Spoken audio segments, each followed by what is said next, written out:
Ma toute première relation, c'était à l'âge de 14 ans. Et depuis ce moment-là, jusqu'à mon âge adulte, j'ai toujours eu des réactions exagérées dans mon couple et je ne savais pas les gérer. Souvent, elle arrivait avec mon syndrome prémenstruel et on va parler aussi de ça dans cette vidéo. Mais je n'arrivais pas à comprendre qu'est-ce qui s'est joué sur un niveau plus profond. Beaucoup de mes partenaires, mes ex m'ont quitté justement à cause de ça.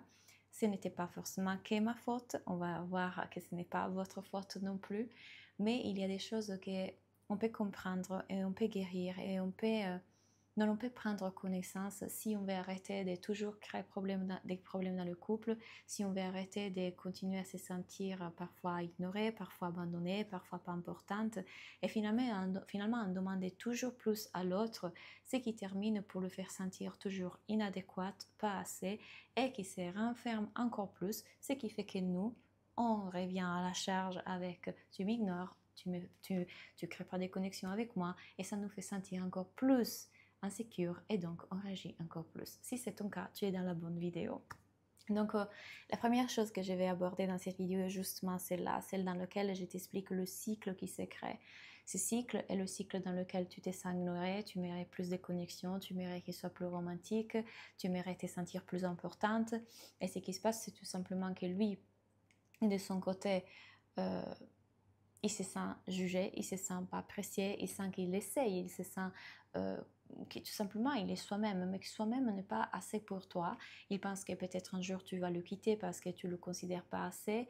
Et il se sent la pression, ce qui fait que finalement, à bout d'un moment, à fur et à mesure que ces crises, ces réactions se reproduisent encore et encore et encore, il termine par tout simplement vouloir partir ou alors se fermer encore plus sur soi-même, partager encore moins, exprimer encore moins, avoir moins d'énergie, avoir moins d'envie de venir vers toi. Ce qui fait quoi? Que tu renforces encore plus tes réactions, que ça devient encore plus difficile et donc à la fin, soit ça termine dans une séparation, soit ça termine dans beaucoup de souffrances ensemble pendant la vie. Et dans cette vidéo, j'aimerais t'aider à éviter ça parce que je l'ai vécu, je sais exactement ce que ça veut dire et j'accompagne aujourd'hui les femmes qui sont dans l'anxiété relationnelle ou le toc de couple et les hommes qui sont en couple avec des femmes qui expriment leurs émotions et ils ne savent pas, eux, comment les exprimer leurs émotions, comment connecter avec leurs femmes.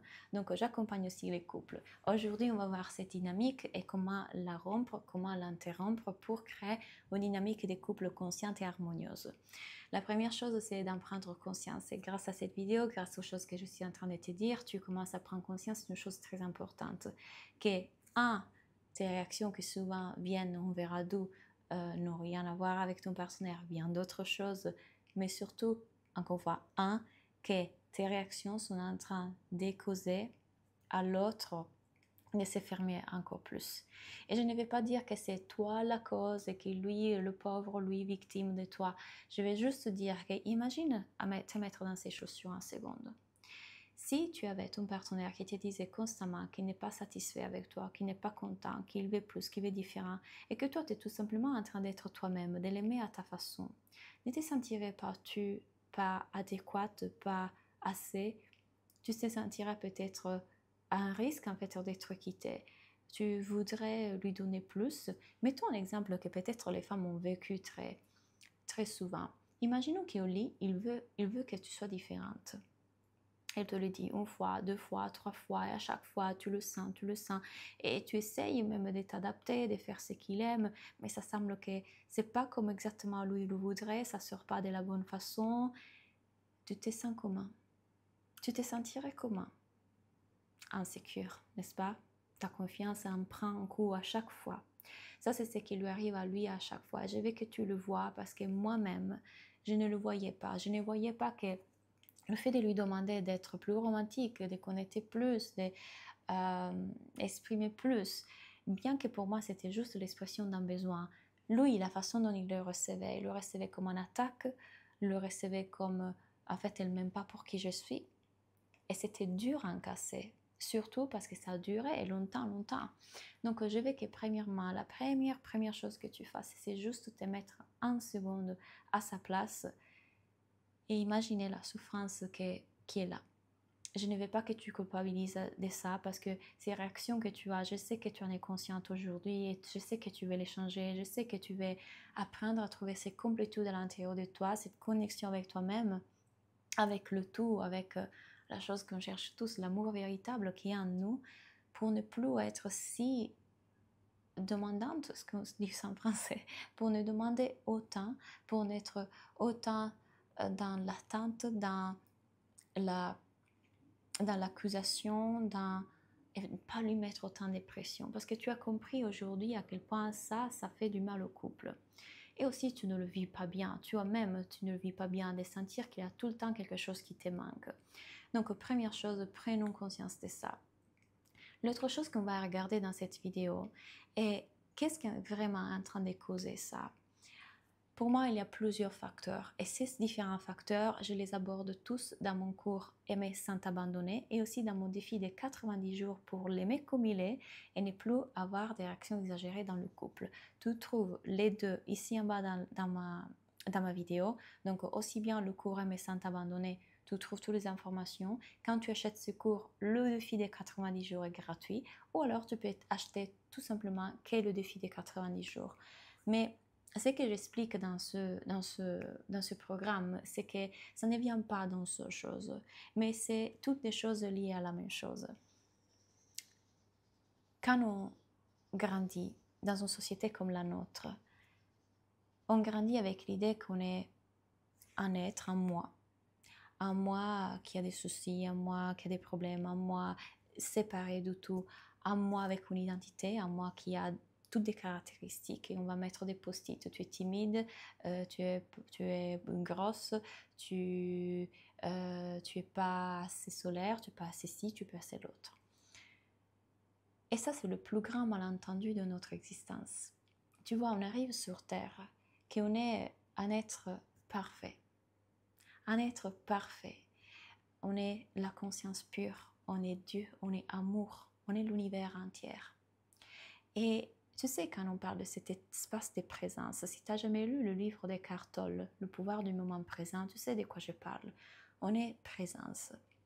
Et à fur et à mesure, vers les 2-3 ans, que notre cerveau se développe, notre capacité cognitive se développe, on commence à apprendre, ça c'est moi, ça c'est maman, ça c'est le monde extérieur, moi je suis ici. Et en fait, on commence à croire à l'idée d'être un moi dans le monde.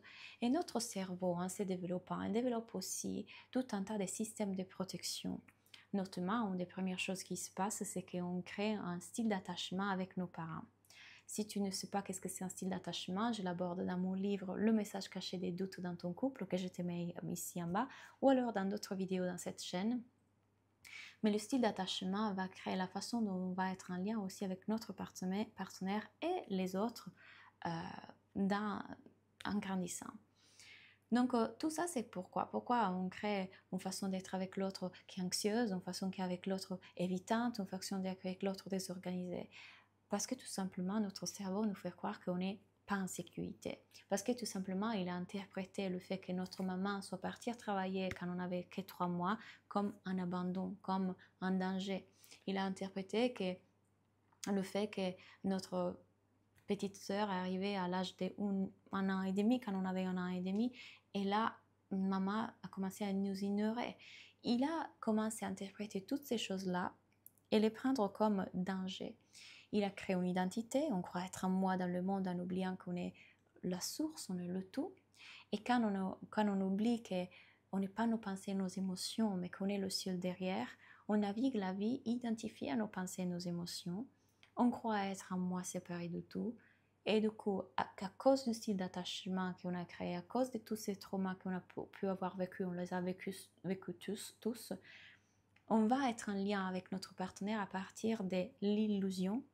C'est comme si on vivait dans un rêve, on vit dans un rêve dans lequel on répète sur notre partenaire tout ce qu'on a vécu avec nos parents, on revoit les mêmes dynamiques et on ne voit pas notre partenaire pour l'être véritable qu'il est, pour l'amour inconditionnel, la source, amour comme moi je suis amour, comme toi tu es amour, on est une seule chose, on est une source d'amour tous. On voit un être séparé qui pourrait nous blesser et on croit que cet être devrait nous rendre heureux.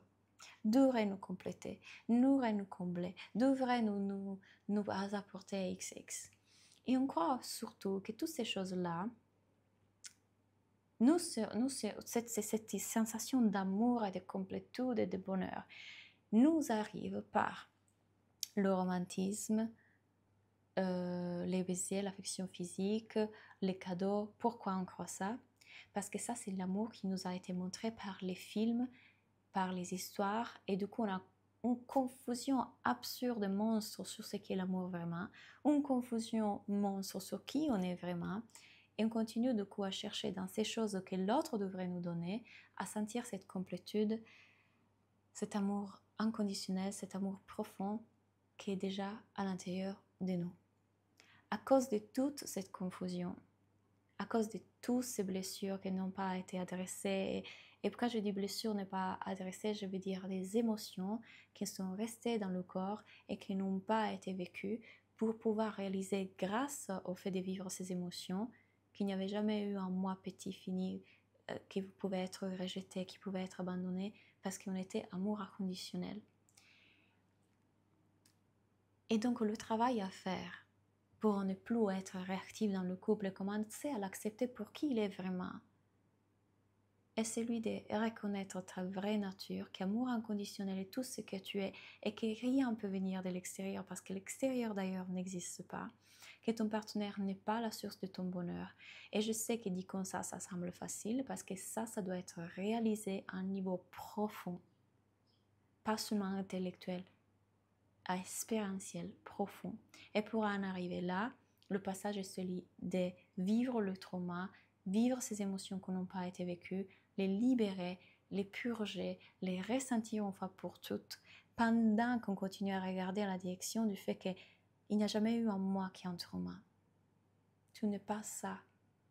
Tu es l'être parfait derrière. Tu n'es pas la météo, tu es le ciel. Tu avais cru tout ce temps-là être un personnage dans un film. Tu étais l'écran dans lequel tout se faisait. Et revenir à cette réalisation profonde du soi, de l'être véritable qu'on est, pendant qu'on apprend à amplifier notre capacité à ressentir toute sensation qui va être ressentie sans s'identifier à elle, sans croire à la narrative que tu es en danger, que ton partenaire va te blesser, qu'il ne veut pas connecter avec toi, qu'il n'est pas romantique aujourd'hui, qu'il est plus distant aujourd'hui, qu'il ne veut pas de toi. Ça, c'est la narrative que le mental met en dessus d'une sensation de danger qui a été vécue enfant et qui est restée là. Mais la sensation est la pure sensation. Et tout ça, je vais l'approfondir, je vais t'expliquer comment le faire et on va vraiment aller dans le détail dans mon cours Aimer sans t'abandonner et dans mon défi des 90 jours. Si tu es prête à faire ce travail et tu as compris que personne ne peut te donner le bonheur, personne ne peut te faire sentir cet amour que tu veux ressentir parce qu'il est déjà là, alors tu es prête pour vivre une relation saine et consciente et pour libérer ton couple de tout ce poids en fait que tu portais quelque part. Donc si tu veux aller plus loin, je t'invite à cliquer ici. Merci pour avoir regardé et à bientôt.